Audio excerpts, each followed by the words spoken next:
avec le foutou, avec le couscous de manioc, avec le couscous de maïs, la semoule. S'il vous plaît, laissez-moi découvrir en commentaire quelles sont vos préférences avec le gombo. Cela peut aussi faire l'objet d'une prochaine vidéo. Donc, ne manquez pas de partager cela avec nous. Voilà. Et il est aussi important que je souligne que au-delà de la vitamine C, le gombo va également contenir le cuivre, le manganèse, le magnésium et toute une série de micro et macronutriments qui va donc participer du renforcement de l'immunité en question. Donc ne manquez pas de l'intégrer dans votre alimentation. Voilà. Et si ne manquez pas d'intégrer dans votre alimentation. Alors la cinquième propriété est assez curieuse parce que beaucoup de personnes ne le savent pas. Je mettrai ma main au feu.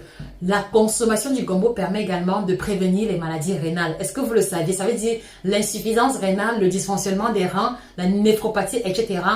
Attention, je dis encore, le gombo ne guérit pas, d'accord? Mais la consommation aide à garder les reins dans un très bon état. Je vous explique de quelle manière.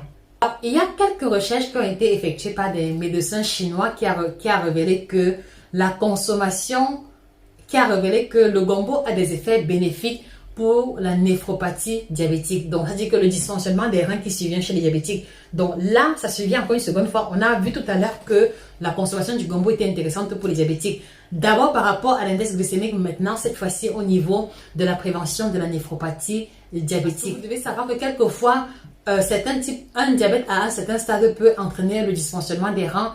Et la consommation du gombo va diminuer les chances de développer cette complication liée à la survenue du diabète. Donc, vous avez des patients diabétiques à vos côtés, je vous en supplie, donnez-leur le gombo en grande quantité. Mais attention, en leur donnant le gombo, faites attention à l'accompagnement parce que vous pouvez très bien leur donner le gombo. Si vous servez ce gombo avec de grosses boules de couscous, tel que c'est le cas en Afrique, vous voyez que le couscous va apporter beaucoup de glucides qui va augmenter malheureusement de manière rapide le niveau de sucre sanguin. Donc attention à la portion de complément avec laquelle vous allez servir le gombo aux patients diabétiques. Donc dans l'idéal, un tout petit couscous et suffisamment de sauce en grande quantité. Voilà. Et voilà le ticket gagnant qui aidera à participer de la limitation des effets secondaires ou des complications liées au diabète. Voilà, il participe également de la perte de poids. Donc, à cause des fibres qu'il contient, à cause de son fort pouvoir satiétogène, le gombo va aussi énormément aider à la perte de poids parce qu'il va vous rassasier